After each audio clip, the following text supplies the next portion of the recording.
Hey guys, welcome back to pre-production. Thank you so much for listening once again. I'm very excited for today's guest. He is a writer of not just TV and film, but also comics. He's written such comics as Black Panther, Batman, Killmonger, Spider-Man, and much more. He's also been a writer on television shows like Ash vs. the Evil Dead and Titans.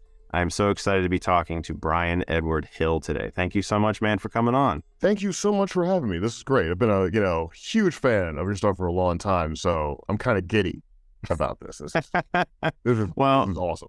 Well, I'm a fan of your work too, man. I mean, you're kind of prolific. This is unique because all the guests I've talked to so far have kind of just stayed in one lane, film or TV, and you've Right. kind of spread yourself over so many different kinds of art forms, which is really impressive. Where did your love of art in general begin? Well, that's a really great question. Yeah, I am kind of like a butterfly, going from flower to flower, right? Like that sort of deal. When I was young, I just had a love of movies. I didn't have a A24 style difficult childhood, but my father died when I was about 7 years old.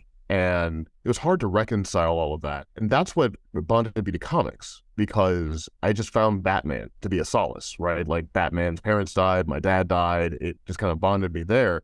And stories became a real place for me to go. Being an only child growing up in St. Louis, Missouri, I'm a weird kid, right? Like we're all weird kids, basically. And my mother has a real love of movies, not like in a critical way, but she's just one of those people that just loves movies. And she would, park me in front of the big TV, and we would just watch films. And it was a wonderful kind of window into places, right? Like kind of a way to get out of like my day to day. But I never really considered storytelling as a profession. When I was younger, I wanted to be an FBI agent. No shit. Yeah, Wow. I read, because I was a library kid. Wasn't a lot of money growing up, so spent a lot of time in the library checking out books, but also checking out soundtracks and listening to them on the old Fisher-Price record player and the whole thing. And one of the books I read was Red Dragon by Thomas Harris. And I was fascinated with Will Graham. I wanted to be the guy that caught serial killers. And how old were you at this time? About like 7, 8, 9? About 11, 12. Okay. I was always kind of a voracious reader. No, that's really mature reading for that age. It's impressive. Well, Manhunter was on NBC when I was a kid, and I watched it and was like, I don't know what this is. When you watch Manhunter and you're a kid, it's like experiencing a psychological break. Yeah. Well, you don't know how to process that. I had the same experience with Psycho. I don't know why my mom showed me Psycho when I was like 5, but I was like, arrested by it. Like I was pinned against the couch by that. I mean, I loved the experience, but like I could not comprehend it, like I didn't on an emotional level. It was so crazy.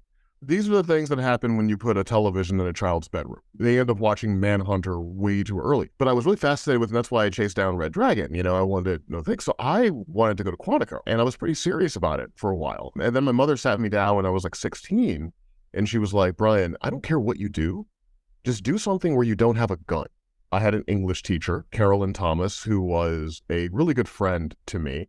And she encouraged my writing. And I got really into, thinking about filmmaking as a pathway. I have such fond memories of all those firsts. It's like the first time you watch The Godfather, the first time you watch Apocalypse Now, the first time you engage with a Sidney Lumet film when you're so young, but you're like, I'm ready for Serpico now. Yeah. Like I can do this. And I was just really into that. So I targeted NYU and USC because those were the places I'd heard of. I did an incredibly stupid thing, Chris. In my hubris, I only applied to USC and NYU.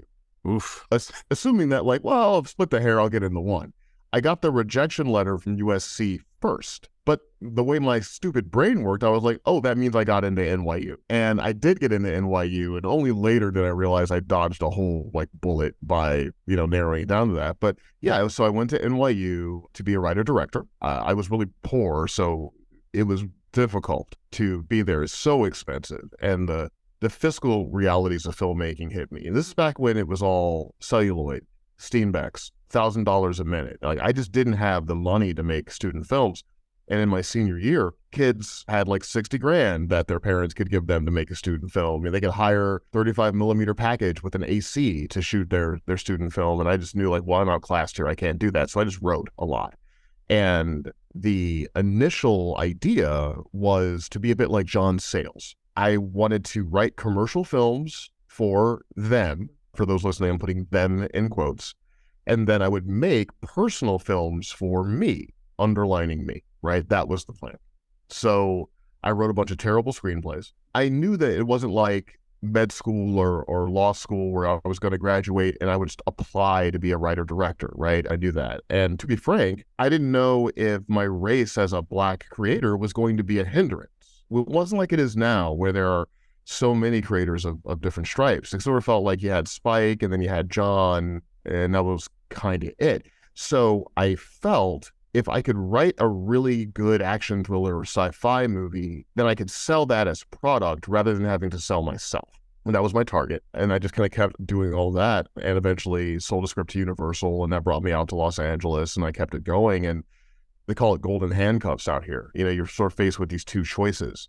I could sit in an air-conditioned room in my pajamas and I could write the screenplay for somebody. Or I could do all of the haul and hustle of an independent film with no real guarantee I would get a result out of it.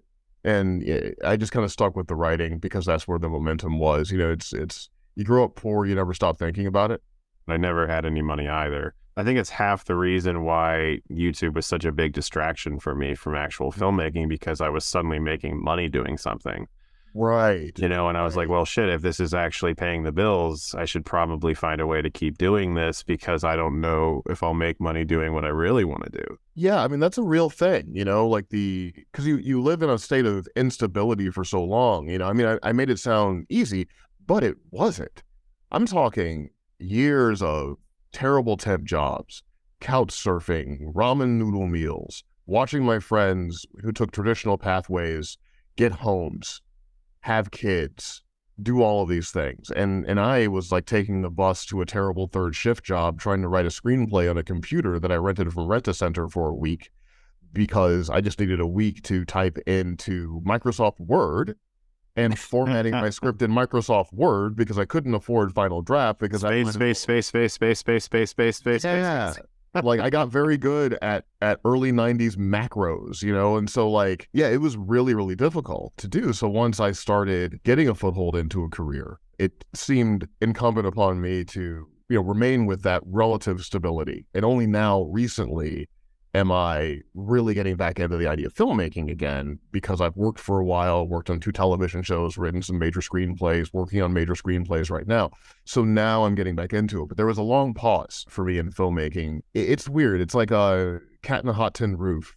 You know, Brick, played by Paul Newman, is talking to Maggie the Cat, and he says, like, you know, I drink until I hear the click. Well, for me, it was, I feel unstable until I hear the click. And I think somewhere around maybe second season of Titans, I heard the click. You know, people started relating to me differently. Yeah. Instead of the first reaction to your ambition being doubt and suspicion, there was a sense of inevitability. People weren't advising me not to do something. They were saying, make sure it's the right opportunity for this and that. And that reinforcement kind of led me to that. But yeah, I mean, that's kind of how I got into wanting to be creative. You mentioned that movies were an escape for you, and I think a lot of people listening, especially me, can relate to that, because it's sort of like a window to another world. And when I was young, I didn't really think of them as being made by people. There was just kind of this magical screen that showed me things, and it was really cool. And I watch my kids now, and they sort of have that same expression when they look at the TV. It's like, what is this world I'm looking into? What was the moment for you, or was there a moment for you where you began to like look at the credits and look at the job titles and realize that people came together and made these, and maybe you could be a part of that too? Well, I think it had a lot to do with the behind the scenes content I would see. So when I was a kid, there was a show on Nickelodeon that was called Lights, Camera, Action. It was hosted by Leonard Nimoy. And it was all about the making of films. And that's when I first became aware of the people behind the stuff. It was buying used copies of Starlog from the library. It was going to garage sales, and anything that had a movie on the cover that I loved or liked even, I was just picking it up. I have strong memories of going to the library and buying the movie companion magazine to Blade Runner. So when I picked it up, it was probably 86, 87. But, you see words like Sid Mead, Jordan Cronenweth, Yeah. Ridley Scott. So it was really being fascinated with that. And, like Star Wars, like, who is Dennis Muren? Ben Burt. Oh, wait a minute. There's a guy who made R2 sound like R2. That's crazy. So I was really into all of the kind of the micro department stuff. And then it was films that led me to directors, which led me into a lot of that too, right? Like I didn't know who directed what. I just knew that like certain movies just felt different. Alien just didn't feel like other things. There was just something special about that. And you're like, well, who did this? Or Aliens, or The Terminator. I saw Raw Deal. I saw Commando. This is why is this so different? It's very different from Raw Deal. Right? But that would be part of like the Schwarzenegger double feature. Sure. KTLR, right? It'd be Raw Deal and The Terminator. Yeah, I saw a double feature on, I forget if it was AMC or something. It was Predator, and then it was the Cocainum one. It's like, right, I was like, yeah, one of these stands out. Yeah, and like you just know that like, okay, these films are just built differently. You get absorbed by them in a different way. And I didn't really understand the vicissitudes of cinematography and editing and the rest of it. When a movie started and it had the production company logo that was a lightning bolt, it was going to look really cool and wet. I liked the wet movies, Chris. I was like, is this a wet movie? I 100% understand. The first time I ever noticed what they call in the industry a wet down, I was watching Lethal Weapon and Mel Gibson's running on the streets holding that giant gun chasing Gary Busey. And I noticed that all of the car headlights were reflecting off of the concrete, and it looked incredible. They had sprayed down the streets, called a wet down. You spray things with water sometimes before shooting, and it looks amazing. We did it. We got it accidentally on my film. We had this terrible day where it rained, and then it stopped right before we started, and it looks great for the scene. But yeah, no, wet movies. Yeah, like, them out. Know anything like it's it's like a podcaster I listen to who's always talking about the sheen, like this had brown sheen, and well, I like the wet. Yeah. If your movie was wet, I was gonna watch it, right? It's like the scene in Alien when is it Brett with Jonesy before he dies, that whole area is just dripping in water, and it's like it falls on his face and everything before the alien comes and gets him. Like the chiaroscuro, the diffusion, all that. I just knew that there were like certain aesthetics that I really dug, and then I started digging into why do these things look like this. Also, as in high school, HBO used to do these 30-minute making of mini docs of movies that they were going to broadcast. You'd watch the Bram Stoker's Dracula, but it was really fascinating because you'd see like Gary Oldman in jeans and a t-shirt and Winona Ryder in a sweatshirt, and they were like working the scene kind of like a high school play, and you're like, whoa. And creature features and like Rick Baker, American Werewolf in London, like how did that come together and all. So The Thing, like, whoa, like who's doing all the Rob Bottin, like, oh, wait a minute. The Thing scares the hell out of me. So does RoboCop. Why? Oh, this guy that just goes from movie to movie terrorizing us with his nightmares. Like, so the Tom Savini, like, these are all just like badass heroes to me. And that's what led me into thinking about like the process kind of behind the process. That's great. You kind of cued a memory for me because I remember watching one of my Star Wars tapes had an intro from Leonard Moulton. And he was talking about how one of the releases was going to have something called From Star Wars to Jedi, which was this epic making of the trilogy. And I had that, and I would watch it over and over and over. You kind of cued these childhood memories of seeing Tony Daniels getting into C-3PO, and oh my God, there really is a guy under there, or Chewbacca and taking his mask off and finally realizing it wasn't actually James Earl Jones inside Darth Vader's suit. And I started to pay attention to those types of things, and I think that really kind of opened my mind to the fact that they were creations. My version of Scorsese, in the local Little Italy theater and watching those movies, or Spielberg running around with the Super 8 camera, was the VHS Rewatches, the SLP recorded tape that had 3 movies on it that you'd get from HBO, or, you know, the mom and pop video store that would have that one movie you wanted to see that no one else did. I saw True Romance when I was in high school and was like, this movie was really cool. And then I was reading some kind of Entertainment Weekly, or I don't know what, Premiere, like one of those, whatever. And there was something in there about A Better Tomorrow 2 was the movie playing on the television. You mean, like, that wasn't, they didn't make that for the movie? I mean, there's a whole movie of that? You know, and then I was like, well, I got to see that, right? And then you got to go, like, Blockbuster isn't going to have that. So then there was this one place, Bijou Movies, I could walk to, and they had the tape. They had the Better Tomorrow 2 tape, but there was only one. So you had to put your name in the spiral notebook, and they would call you in 2 months, and they'd be like, Bryan, the tape is here. And I'm like, I'm coming to get the tape. And then you like call like your film nerd friends and be like, yo, Ben, I got the tape, man. We got the tape. And then you watch it, you're watching this crazy John Woo movie, and you're like, I think these people are really getting shot. This is insane. Like, what are they doing? Are they taking, like, capital prisoners and just giving them, like, a chance to survive, and then they shoot it? Like, this is wild, right? Yeah, it's like the first time I saw Hard Boiled. There was something about it that was so different from like American action movies at the time. Yeah, and, you know, now we have instant access to virtually everything, which is really good to be able to, I haven't seen Fish Tank. I'm going to go stream Fish Tank now. But back then, there was obviously less access.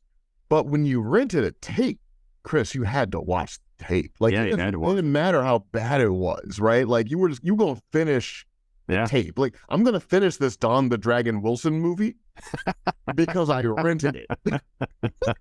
But yeah, no, many weekends were spent at Hollywood Video and Blockbuster, and there was some local places like Roadrunner Video and some Akron, Ohio places. But I have very fond memories of all those things, and I would also go to the Akron Library quite a bit, and that was different because the Akron Library didn't have like the cover art in front of the tapes like Blockbuster would. You could walk through and see the cover art. Akron Library was just these clamshell cases that were blank. And so you had to just read the title and think, okay, well, that sounds interesting. What's that? Read the back. Oh yeah, that's interesting. So I would get a lot of those types of things too, and really just peruse through that. But yeah, the idea of becoming aware that something was out or would be out soon, reserving it, pre-ordering it, putting your name on some sort of wait list, and then just hoping that it shows up.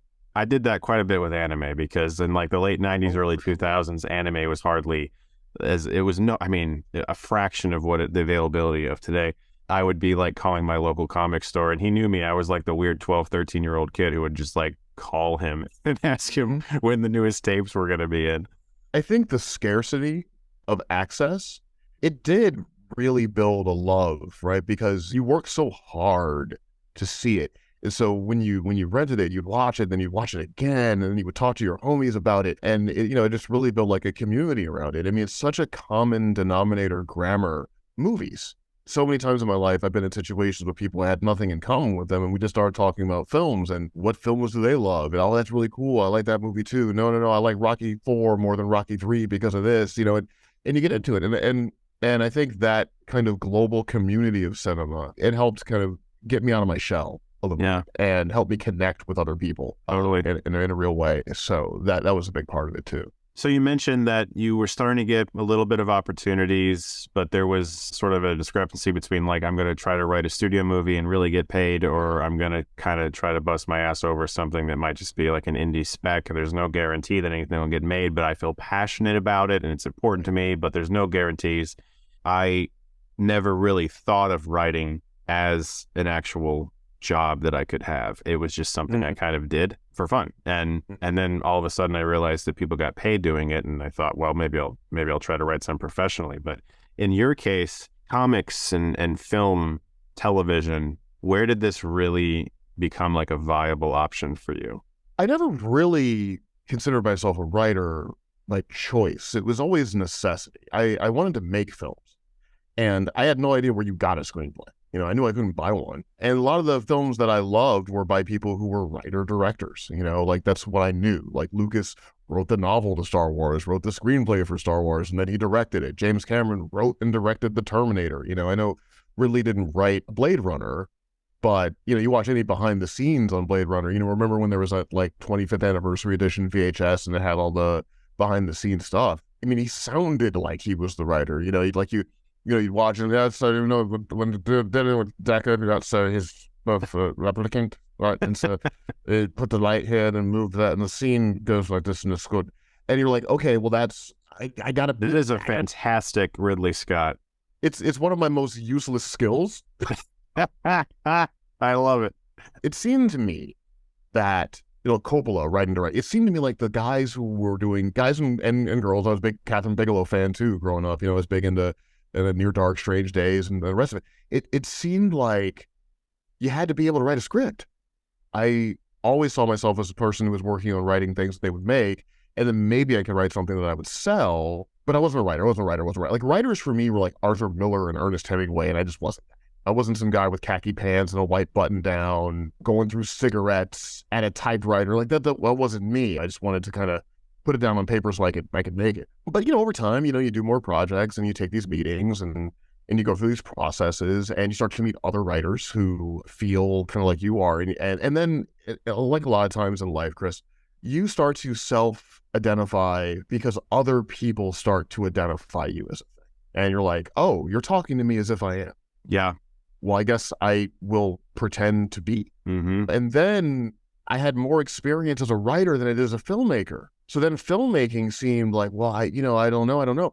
And so when I was working on Titans, what it really was all the time you spend on set producing television. It was working with the different departments. And that's when all that old Leonard Nimoy lights, camera, action stuff started to wake up again, when you're just getting nerdy around props or visual effects or sound design. Or you're talking to Boris, was our DP for a lot of the series, and you're talking to him about lenses, and then he's like, you're like knowledgeable about this stuff. Like, Boris would always tell me, Bryan, you should probably just make a film. You're very good. You should be a director and make a film. And so I was like, maybe, and then and then you have the other element we don't initially think of when we're kind of moving into this idea of being a filmmaker, writer-filmmaker, working with actors. And on Titans, I had to work closely with the cast because sometimes I'm the only person from LA. We shot in Toronto. I'm the only person from LA that's up there. And when the cast has questions, they ask me. And you're like, okay, I'm talking to this professional actor who's a celebrity. And I guess I'm the guy in the black and white photograph with the bent script. Yeah. Talking to the actor about what the scene is about. Do that director pose. You gotta do that director though, right? And so you're like, and we reached like an understanding of what the scene was, right? I'm like, oh, okay. And I think those experiences kind of woke it back up because a lot of it is like the Karate Kid. You think you're just sanding a floor and washing a car and painting a fence, and then people start throwing kicks and punches at you, and you're like, oh, wait a minute, I think I know karate. Yeah. And so it kind of felt that's a great example too. I mean, like, I've talked to a few people who feel similarly, as do I, that I think the best writer directors or any really profession in this industry, they never really consider themselves the thing until somebody else kind of like says, hey, you're really good at that. Or they walk up to you and say, would you like to come on a podcast and talk about your experience with writing? And, oh, shit, yeah, okay. And I think that is also super healthy, though, because the folks who are very arrogant about it, like, I'm a filmmaker, they usually make really bad movies because they're not their number one critic. They don't think of themselves in that way where they want to second guess their choices and their ideas. They're just like, well, I'm pretty fucking good at this. And the best people I talk to who are good at this kind of thing, including yourself, you need other people to kind of tell you, you know what, you actually are really good at this. You need your DP from Titans to look at you and say, you should direct a film. A sincere statement of gratitude from an actor that was stuck in a scene and talked to you and was able to get back to the text of the scene and find their way through it. Those moments help. And when you start to have those moments, and in our creative sense, and then also in a business sense, I was lucky in a way because I didn't move out to LA until I had already sold something. So I never really had the experience of I'm driving past a studio that I could never get into. It was always like, oh, well, I have a meeting over there because I sold a thing. So a lot of people move out to LA early and it's a big closed city because I spent 10 years in New York after St. Louis, kind of going back and forth. And I did some meetings going back and forth in LA as well. By the time I hit LA, I had been on multiple studio lots when I lived here. My first trip to LA, I had, the general meetings at Paramount and whatever, right?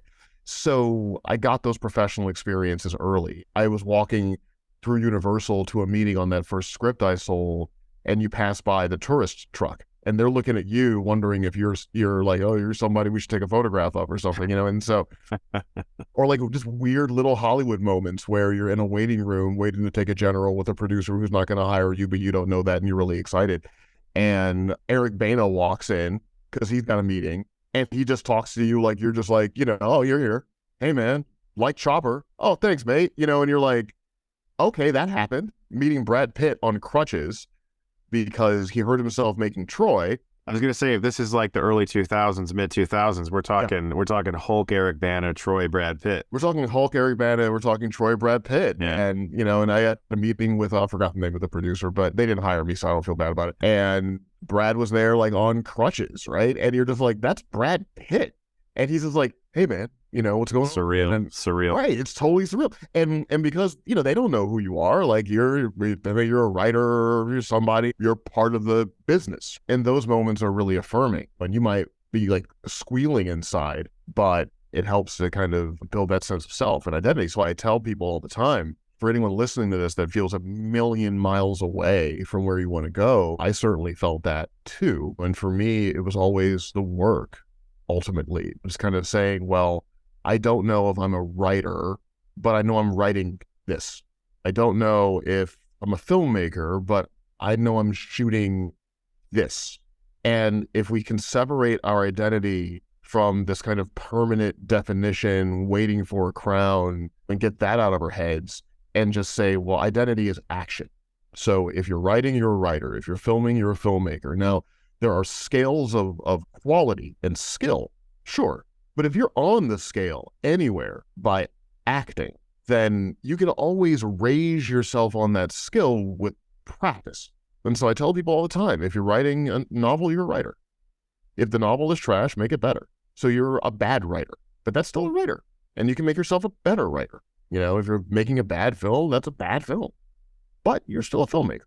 And you can make a better one. And that eased me a little bit. So for people listening to this, you know, just if you're doing a thing, you're the thing. That's gold, what you just said. Like, that is some motivational speaker, like top 10 TED Talk. That's some true gold right there. Like, that's some Robert McKee stuff. Like, that's like, I just listened to like 3 Robert McKee audiobooks. This is the most inspiring thing I've heard. Keep sane, Chris. Like, you have to, you know, you need sanity in this, and you need perspective, and you got to put arrogance at bay, but at the same time, you got to give yourself permission to be. So you're there, you're in LA, you're meeting Eric Bana, you're noticing, You know, we're fast friends. You know, you're seeing Brad Pitt while he's Brad's not hanging out all the time while he's filming Troy, and give me $20, that guy, and he hands you a script and says, "Take it, it's yours." Yeah. You ask me what's in the box a lot. Perfect. So when did you kind of experience, you mentioned you had sold something. What was it like to experience that first bit of success? Did it come with some validation? Was it scary? Where were you at? This is when I was writing constantly. I was probably writing 5-6 features a year. I just started with a manager who was building up his own company at the same time. And I was just throwing work at the system. And the script I wrote, quick little funny story, I was getting frustrated, Chris. I thought I was writing these like elevated character-driven genre experiences. And I would keep getting like, it's kind of interesting, but not for us, or, you know, we don't really know the rest of it. And I was getting demoralized. But attrition is a natural state for me. So I was still digging in my heels and doing it, but I was feeling like I don't even know what I'm doing. And then I wrote what I thought was this, like, it was probably not very good, but I thought it was like this beautiful exploration of emotional consequence wrapped around this idea of alien abduction, putting a lot into it. And I sent it over to my reps at the time, and they were like, no, this is like meandering, and we don't get what this is. It's not really a studio. This needs to be commercial. It needs to be commercial. I was so angry that I didn't know what to do. And I think I popped in a bunch of DVDs, you know, to kind of, you know, movies help me love movies again, and reps often don't help me love movies again. And so I was watching the Omen and behind the scenes, and the writer of it was talking about how he wrote the Omen because he wanted to write the most terrible screenplay he could, like the dumbest thing he could, because he was at a point in his life when he was like, I don't get this business, and I'm going to write the most ridiculous thing. The Antichrist. I'm writing a movie about the Antichrist. I didn't want to be in the Omen. So I was like, you know what? I'm going to write the dumbest thing I can come up with. Like, what if Jack Bauer's wife was abducted by aliens and he went to go get her? And I called the movie Gone, and I was reading a lot of Tony Gilroy at the time. So there was a whole lot of white on the page, and I was italicizing stuff and making it move fast and doing all the Gilroy things. It was a script that has a really good first act, a pretty decent second act, and the third act's a mess because I couldn't land that plane. I had no idea how my action hero character was going to slap box his way through aliens, right? I had no idea. But I had a good 2 acts, and so I wrote that movie in like a fugue state. I probably wrote that movie in probably the span of maybe 45 hours. Jesus Christ. Just slapping it, just slapping the keys. Wow. But I've been writing a lot, and Sure. I had scenes I never used and characters I never used and dialogue that was in the back of my mind. Like, it wasn't like I was starting from scratch. Like, once you're in the flow of it, you've got 10,000 times more stuff than what you've ever put in the page. And so I was in my mother's basement in St. Louis, Missouri, and just writing out of pure Darth Maul Sith fury. And I wrote this script, and I sent it as like a hate letter to my reps. And I was like, you want commercial? Well, read this, And I was like, and they read it and they really liked it, sent it to Universal. Universal bought it. So it was still a mess. They recognized it was a mess, but they liked the concept, and they wanted to work with it. Did a couple drafts of it. I'm not sure it's going anywhere now. People are still like kind of fond of some elements of it. I still get compliments on it. 45-hour fugue state hate letter script. Kinda. Well, because another one of my things that I tell people a lot is, as a creator, you don't have the luxury to not use what you're feeling. Mm-hmm. Instead of compartmentalizing your feelings, activate them and put them into something. If you're feeling hopeless, write a movie about hopelessness, maybe overcoming it or falling to it. If you want to be like Fincher 90s, then No One Wins. If you want to be Spielberg 80s, then they find a way through. Doesn't matter, but use it. Your heart gets broken, use it. Whatever it is, don't just feel a thing and then say, like, I got to put this feeling away and I got to write this movie. No. Write about the thing you're feeling. Like, absolutely. Use that, integrate it. And so I felt like I was up against an impossible scenario where no one really believed in my ability to do this, but I thought I had a method. And so I wrote a movie that was full of that energy. And I think despite the broken structure of it, and despite some of the failings of it, I genuinely think that the honest articulation of those emotions gave that script something. And so how did I feel when I sold it? It was affirming for sure. It justified a lot of hard time, but it also opened up a whole set of new fears. Okay, what's the next step? Is this going to happen again? I don't know. Is my entire career resting on the opinion of this guy I'm talking to in this office? If you sell a screenplay, that's great. Will I sell another one? Will it take 5 years? Will it take 6 years?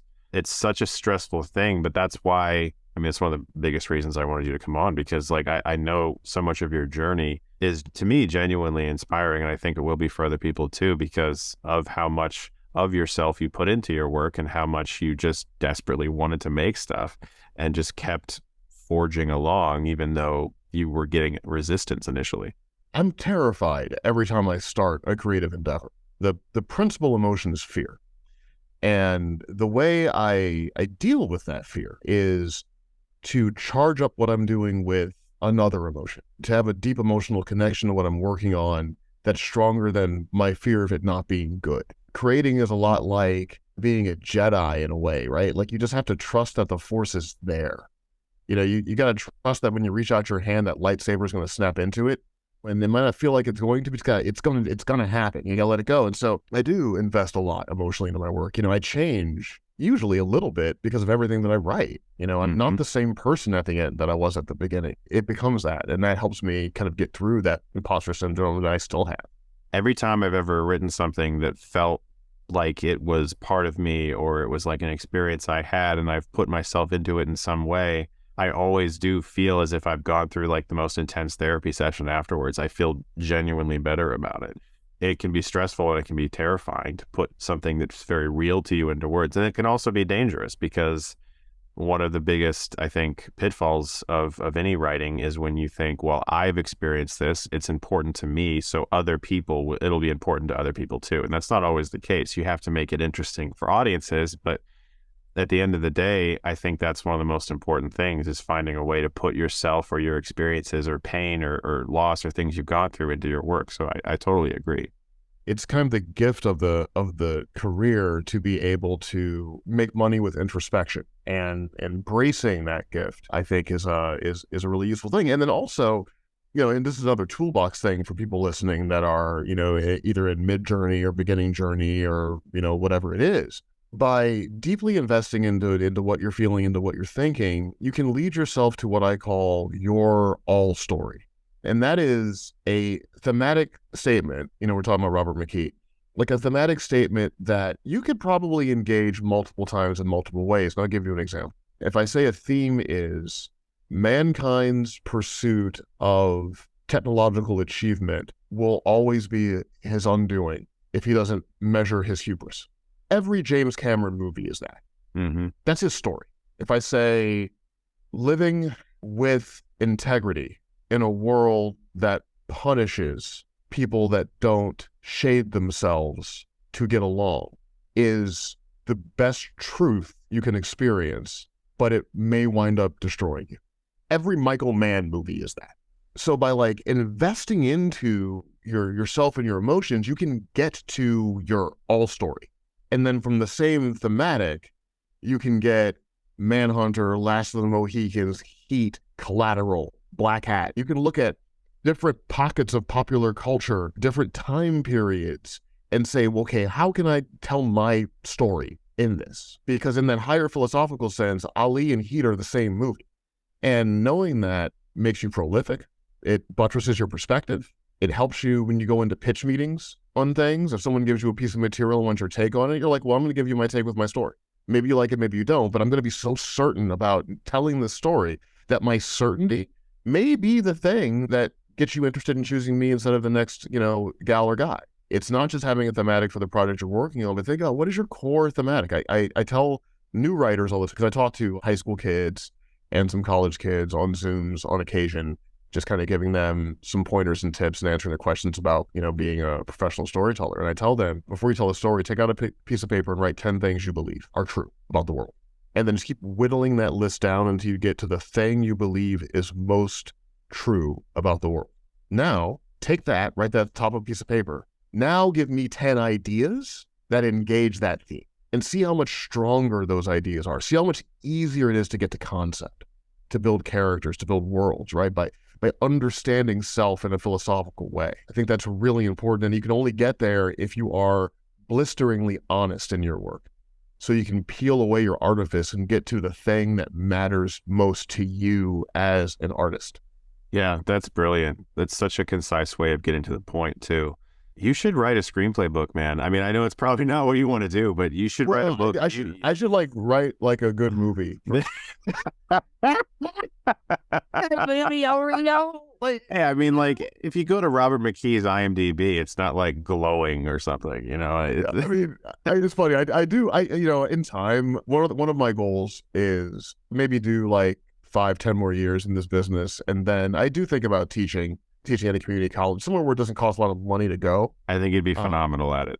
Because, I'd spend a lot of money to go to NYU, and everyone doesn't have a mother that's going to put themselves through that so their kid can get an education. And I think the fact that your social economic status can largely determine the quality of education you get decimates social mobility in a lot of ways. And so, I think about it, sometimes. But in time, I need to do some cool things so students pay attention to me. Well, people should pay attention to you right now. Do you still have an interest in directing? Well, kind of going back to what I said earlier, I have a great interest in directing the stories I want to direct. I can't say that I want to be a director. I don't know what that means. I have a crime thriller I'm writing that I intend to direct that I'm very interested in. I have a horror film that I'm working on that I would love to direct because I'm very interested in that. But I got to look at it project by project, Chris. I can't look at it like being a dentist. I'm going to open up my shop and I'm going to, put in fillings. Like, that's just not how it is. So there are specific things I would like to make. Yes, I'd like to execute because I think I'd be the best at doing it. Ever since I was finally able to get a film off the ground, there's been more interest in sending me things from people. Do you have an interest in this story? Do you have an interest in this story? And I never do. I'm sure that at some point that'll happen, maybe. But I'm always like, no, I kind of want to do my thing.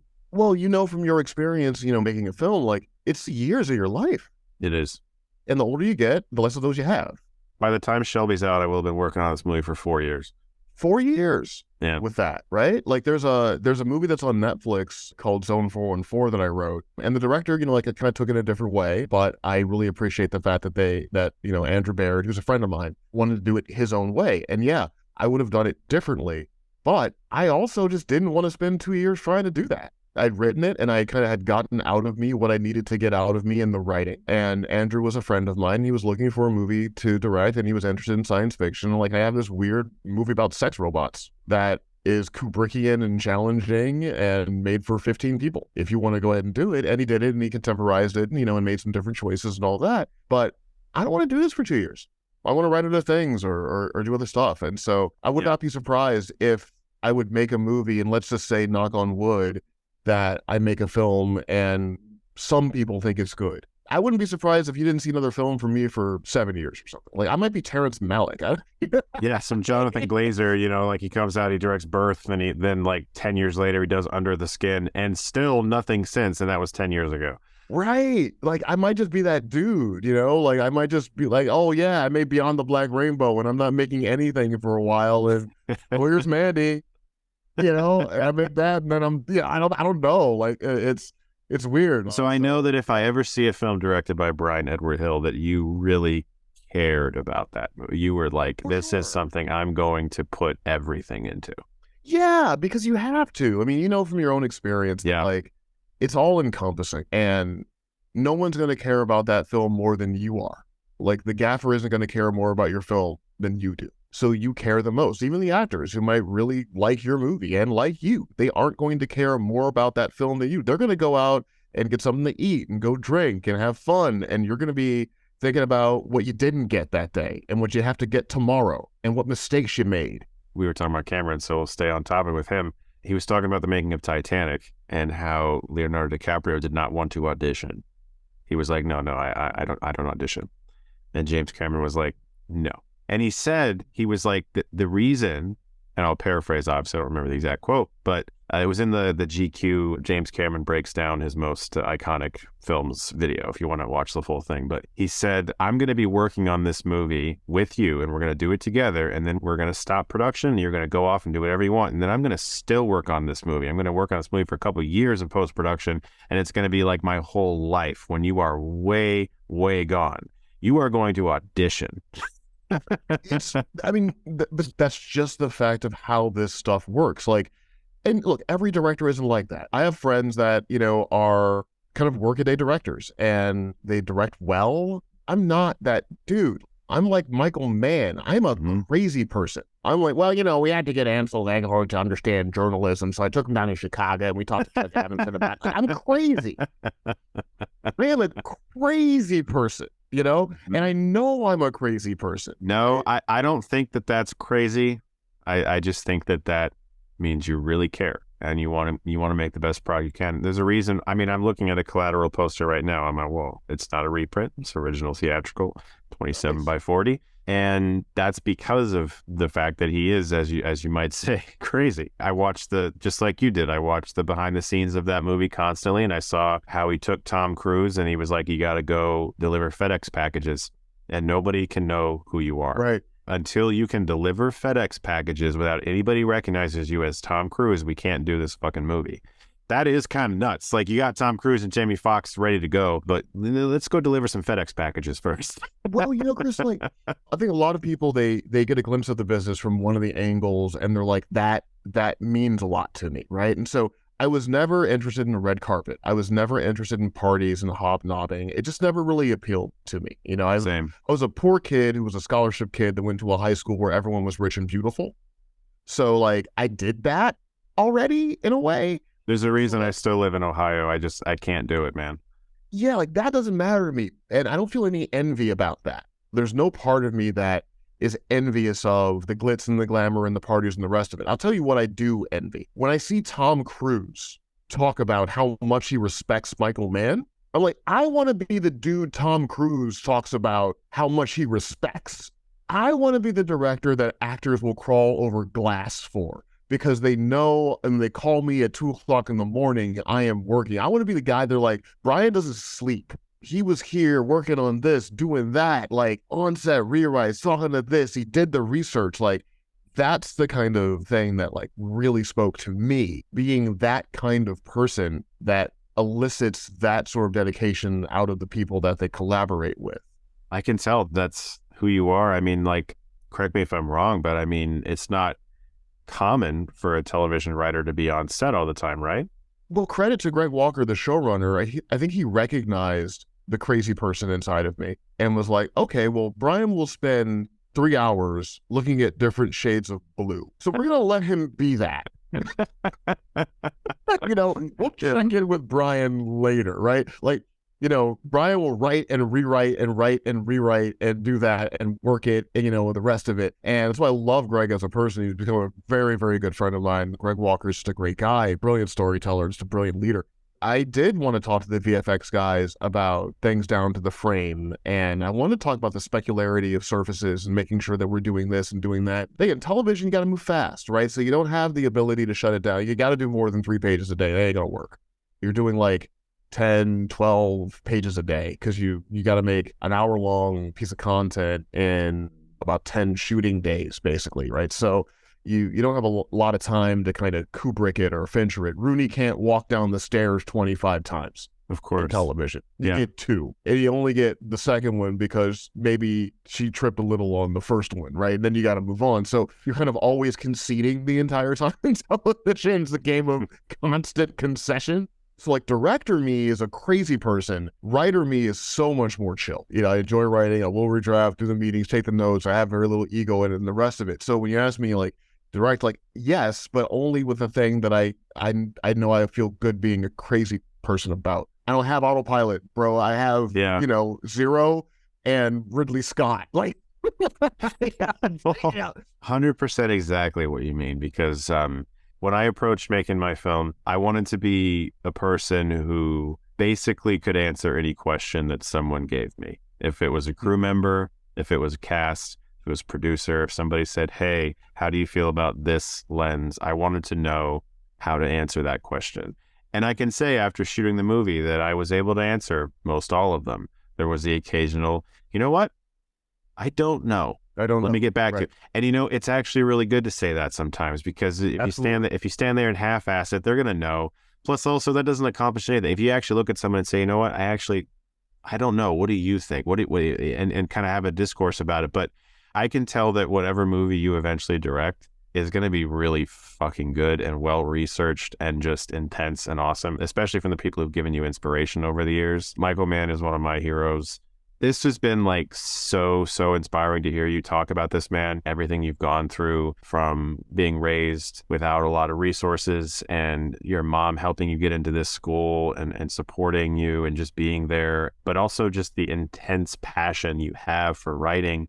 I mentioned it earlier, but you really have you've done a lot, man. You're kind of prolific already. And I kind of feel like you're just getting started, to be honest. Well, it's kind of learning by necessity, but let me toss that back to you, because there were many, many times a few years ago when I was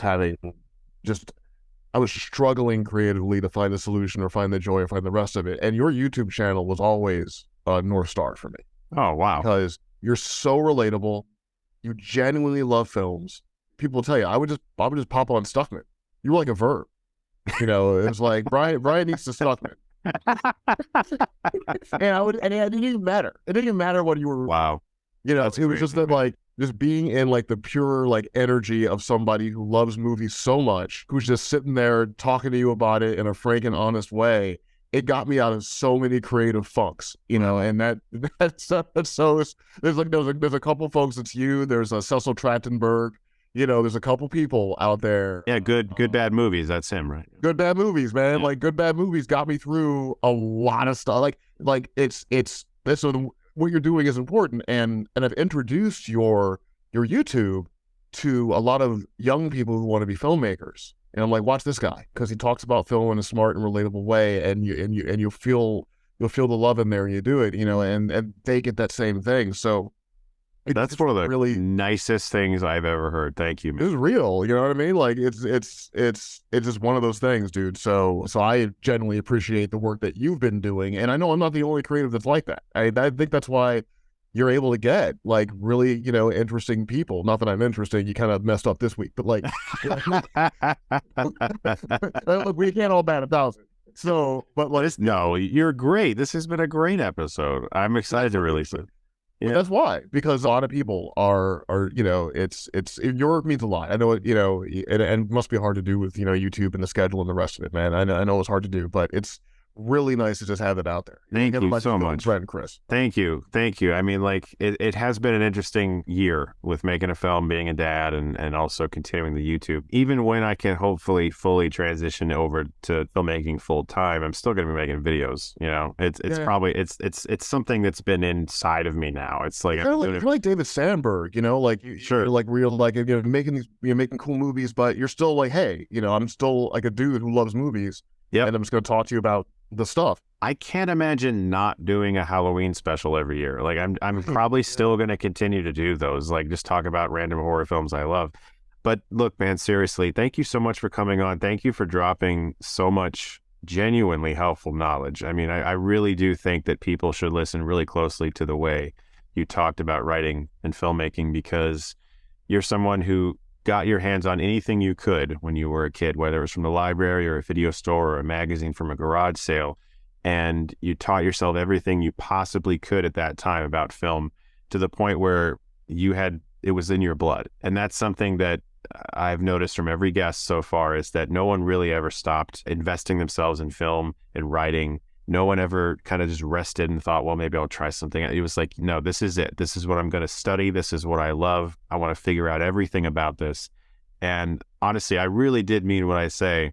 I really do feel like you're just beginning. I feel like 6-7 years from now, people will go back to this episode and be like, wow, look at all this random shit they were talking about. Bryan's already done X, Y, Z since then. Like I just watched this video about Pedro Pascal. It was like Pedro Pascal talks about his most iconic film roles, and it was like this old ass video, like before Mandalorian, before Last of Us. In like 7 years, we can be like Chris Nolan and Michael Mann. Where we just like sit on the stage and like some Radio City music hall or whatever, and we just have like a mutual love fest of each other's work and get into the granular aspects of whatever our films are. That's the dream, Chris. That's going to be great. Guys, thank you so much for listening, and thank you, Bryan, for coming on this episode, man. Thank you for having me. It's been a real pleasure.